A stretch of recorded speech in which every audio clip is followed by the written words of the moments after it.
Hi.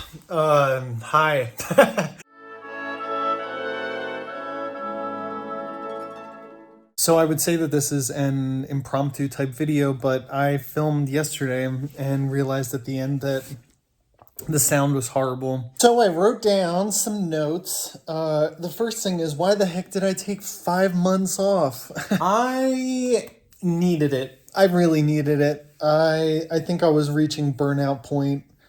It was mainly just because, listen, I just reached the point in my YouTube journey where I was starting to actually make money, but I wasn't putting enough time in my actual day-to-day work.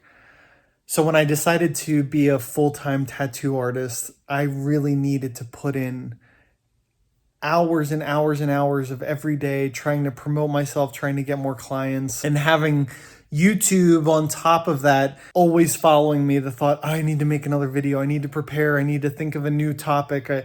It was just too much. So priorities. So I hope to kind of get back into the swing of things, start making more content, having more lives, because I think with the live streams that I did on YouTube, it was better for me because I can talk and talk and talk, and I like to read articles and talk about it and listen to your ideas and everything. But I still kind of want to make these other types of videos, these formal videos. But today is an update video. So if you don't know me, maybe this won't be as interesting. But I used to be a Catholic priest. My whole life, I was in Catholicism until about 5 years ago. And I left the church and I left religion. If you want to know anything more about that, I've made plenty of videos about it. And since I have left, I have not seen my family face to face. I've spoken with my mom more than anyone else, but just occasionally. Once every few months. There were periods where it was like once every 6 months. There were other periods where it was once a week. There was a phone call for 2 hours, or, just very sporadic. But one thing that I always wanted to do was to meet them in person, because I knew that when you see someone face to face, it kind of gets rid of all the BS. All of these things that we have going through our heads, it's like we create these monsters within our heads, but once we actually see the person face to face, it's like, here's the person that I love. That's more important than any of these other things. Well, my mom a few months ago says, hey, I'm ready. I will pay for your ticket. I will rent a place by the beach.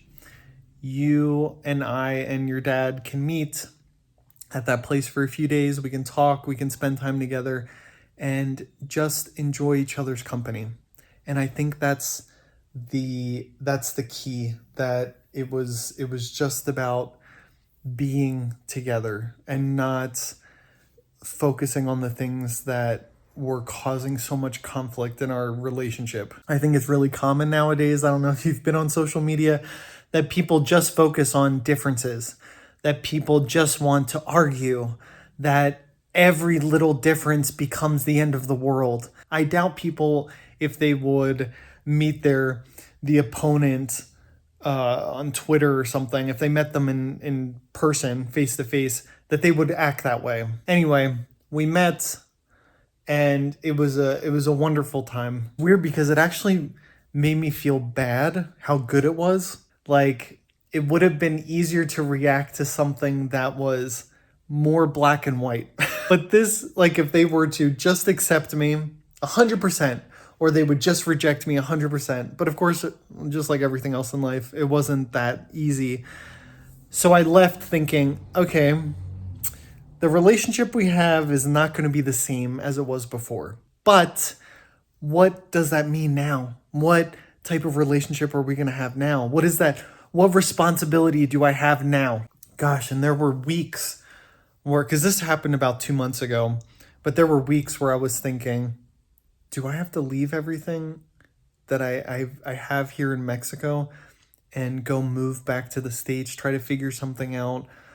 I still have some of that feeling. I'm trying to work all of that out. Maybe you can share your experience if you left religion or someone in your family left, one of your siblings, and what the reactions were, how people acted, maybe some bad decisions that people made or good ones to kind of maneuver through that type of difficult situation. One thing that I made sure not to do, because for me it wasn't about being accepted by my family. That wasn't the goal of keeping contact with them. The goal was just to have some sort of connection with the people that I love and I know who love me. That's it.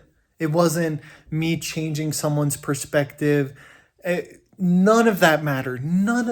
I don't care if my family goes to their grave not accepting my decision. That's fine. But I don't think that's normal. I think that the normal reaction, or the one that is kind of impressed upon the youth, especially who are going through situations like this with parents who don't accept them. I'm not talking about the parents who are violent or who kick their kids out of the house. In that sense, there's a protocol that none of this really applies to. But even afterwards, even after something traumatic like that, just for your psychological well-being, like how to approach your family, I think it's important not to burn bridges. If there's not a problem in certain aspects of the relationship, don't destroy that. And remember, I'm not talking about like a violent type of relationship, just a difficult one, just a normal human difficult type of relationship between two people that love each other. So don't just throw everything out the window, throw the baby out with the bathwater. I think that it's common that people, especially gay youth, to receive the message from people that, listen, it's the 21st century. If your parents don't accept you for who you are, then they don't deserve you. And you need to just get them out of your life, because obviously they don't want you in their life, and kick them out, and then go find your own family, make your own family. What's true about that is that it's good to have people around us who respect us, who love us, but it's not something we should demand of people. We shouldn't demand that people love and respect us. It's something that happens. It's something that we earn because of how we act, how we behave, how we approach our relationships.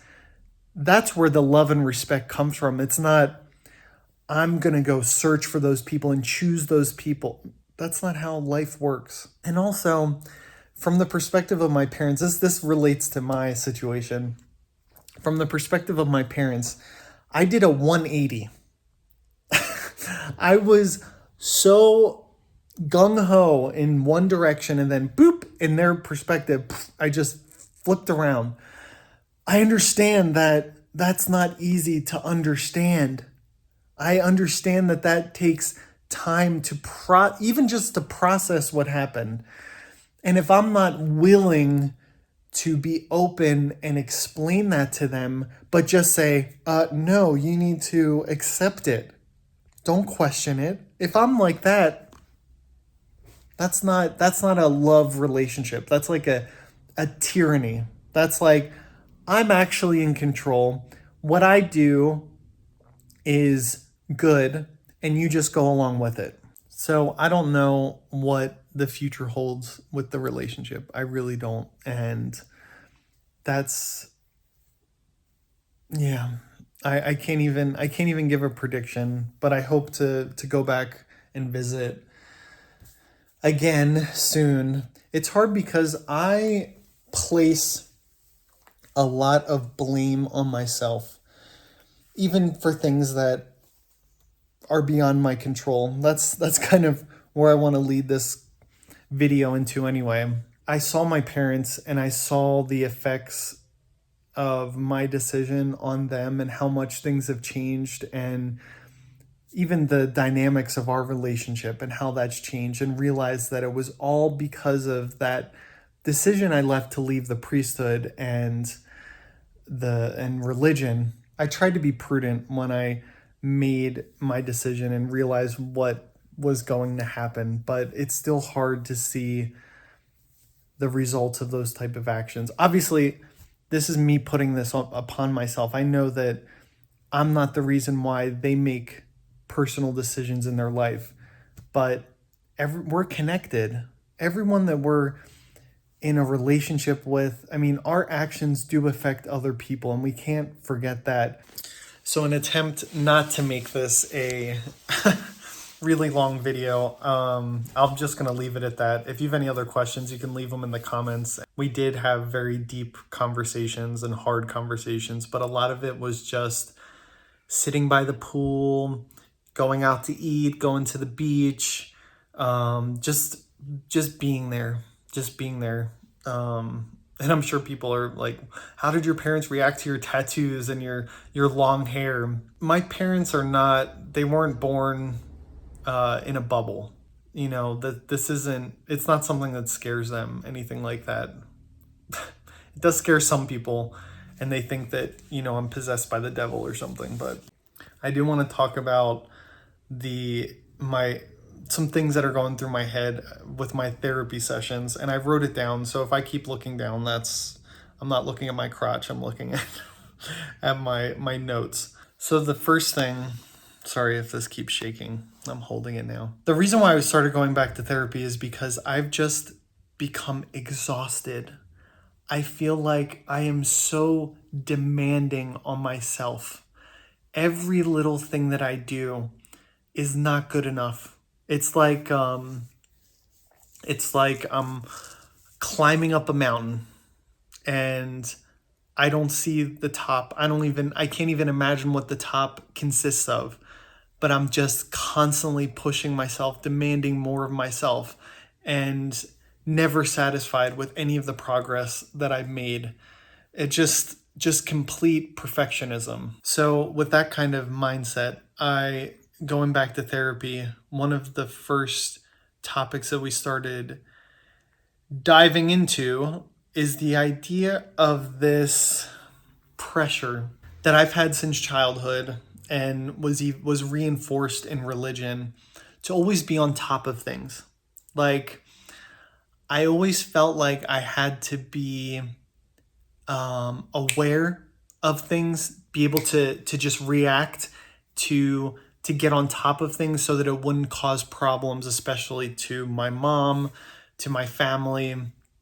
Like, I just had to be there. I had to be an adult who had a very clear perception of reality and things that were going to happen, and even things that are beyond the capacity for people to know what that's going to happen. I had to know that was going to happen in order to help the people around me. And this was reinforced in religion, especially when I was becoming more serious and went to the seminary to become a priest, the representative of God, the alter Christus. Like, I had to be to this level above all these other people around me to be able to be a good instrument to them. And so it was very demanding. I was very demanding on myself. I mean, I could say, oh, the church was demanding on me, the priests were demanding, but yeah, whatever. Like, that's a given, but I'm gonna put it on myself, because I'll put it on myself then, because I still have that tendency now. Imagine being free of the shackles of religion and living this free life where I could just do whatever the heck I want. And I am even more demanding on myself now to be perfect. Now, that opens a whole can of worms, because, and I don't know, these are just thoughts. One thought is, am I afraid of losing control, of becoming like so many other people who have left religion and have gone way off the deep end? Am I afraid of letting myself get to that point because that could be my own destruction, and then there'd be no redemption? There'd be no good life in that. Or am I subconsciously kind of leaving myself in this limbo in order that if one day I receive inspiration from God, and God that I believed in before, I had faith before, it wasn't a fake faith, although people love to tell me that it was all fake.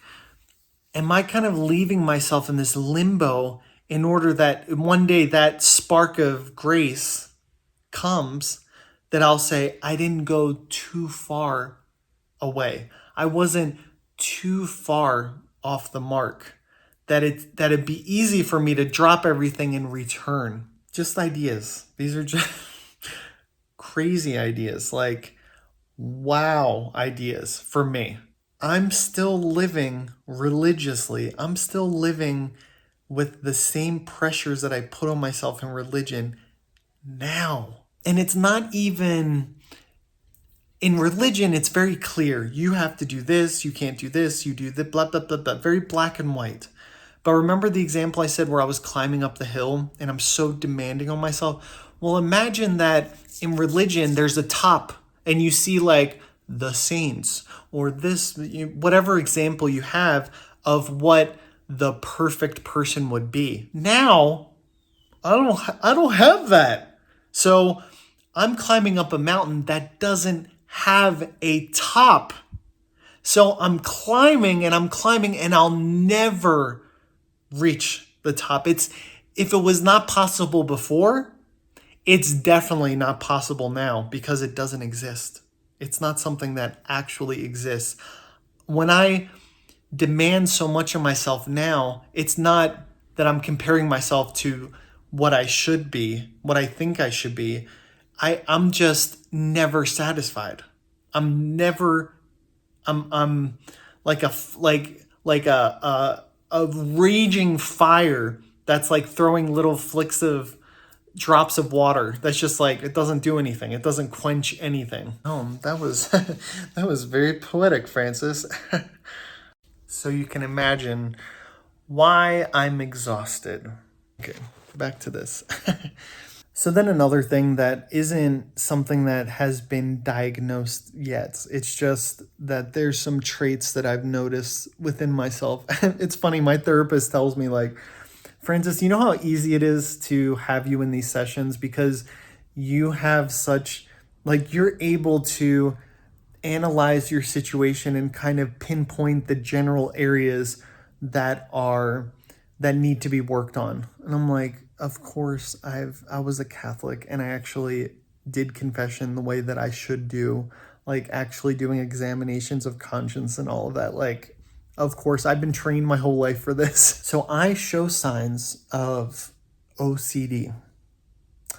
Not in like the, I need everything to be in order. It's more in the sense of wanting to control my life. Imagine after having such a peaceful, calm life where A plus B equals C, after my life that's been so straightforward, of course there would be some sort of consequence in my life where I kind of don't want to do that. I don't want to go through what I went through before. Let me connect this to my past. So if you're Catholic, you understand this. If you're not Catholic, I'll try to explain it. But there's the idea of when we sin, when we act against the will of God, it's because we chose something and put something above God and God's will, whatever that is. And there's various degrees. That moment of choice comes with temptation. So the idea of this good other than God is better than God. Are you going to choose it or not? So obviously, if I was to ask you right now, would you want to I almost said something forgetting that I'm on YouTube. So let's say I'm like, hey, do you want to punch this person in the face? And you're like, no, what? No, of course not. But the thing is, with temptation, it's a progress. It's a list of cause and effects that have led you to the moment where that temptation actually is a temptation. It's something that you want to do or that you see the good in it. So just out of the blue, you want to punch somebody in the face? No. But let's go through a scenario where in the end you think, oh, wait, I do want to punch that person in the face, where you're like, okay, do I choose to follow my anger and hurt this person, or do I choose God? So as a Catholic, you're like, okay, I want to try to prevent that temptation, or at least make them not as appealing. So I'm going to go back in the process and see where's that line of cause and effects that have led me there, and try to nip it in the bud and stop it before it gets bad. And so there's kind of like this mini obsession with like, okay, am I acting in a way that's going to lead me to a temptation? Am I giving into little acts of anger that will eventually lead to grave acts of anger? And I don't think there's anything wrong with that at all. I think that it's good to have that type of analytical mind looking at our behavior, inside religion or out. The problem is that there's another aspect. There's a supernatural aspect to this. This is the part that I think maybe affected me more than I realized. All right, so hear me out. So it was easier in the other example to see the line of causality, like little giving into little manifestations of anger lead to bigger manifestations of anger that lead to serious It's like letting yourself go, like gaining weight. It doesn't just like, boop, you're overweight. No, it's giving in little by little. That's easy to understand. What about the disconnected things? So this is where things get a little psychologically effed up. When we do things as a Catholic, we do them for the love of God. We do them with a supernatural motive. Even the simple things in life, even cleaning, even whatever inconsequential thing that we do.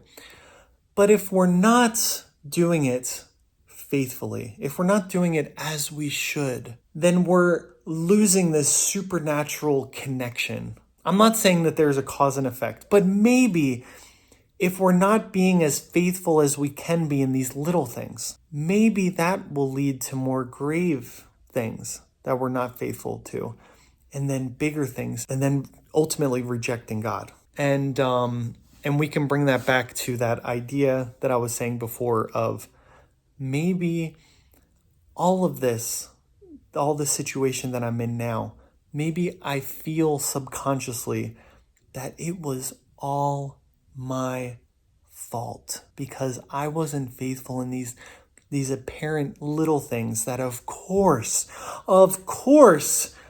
in the big moment when I had to choose God or myself, I was gonna say something else. Choose God or myself. Of course I chose myself, because when I prayed the rosary, it wasn't with the supernatural spirit. When I said the mass, it wasn't as perfect as it could have been and it just builds up this stress, and then you're like, bah! So right now, I am still in that kind of headspace where it's like, maybe all these little things that I'm doing, maybe they're going to have this effect. Maybe they're going to cause something in the future that I don't understand right now and I can't see, but I fear whatever could happen in the future. And so I'm putting so much pressure on myself to do things the right way now for some unknown, scary, monster-like future event that has no connection to these actions right now. And you know what?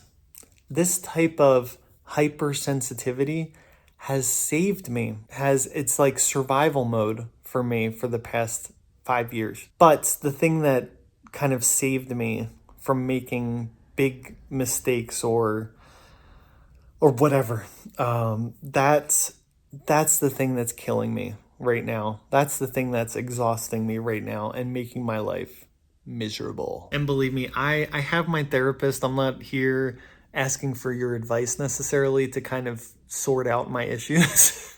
Don't worry. I'm expressing ideas that maybe you have, or maybe you didn't realize that you've been through, or people around you when they try to explain it, maybe you can understand it a little bit more. It's something and I'm just scratching the surface. This is just me presenting the issue. I don't know what it means. I don't know where all the connections are. I'm just beginning that journey for myself. But these aren't things that I hear online. These aren't the things that I hear from people who have left religion.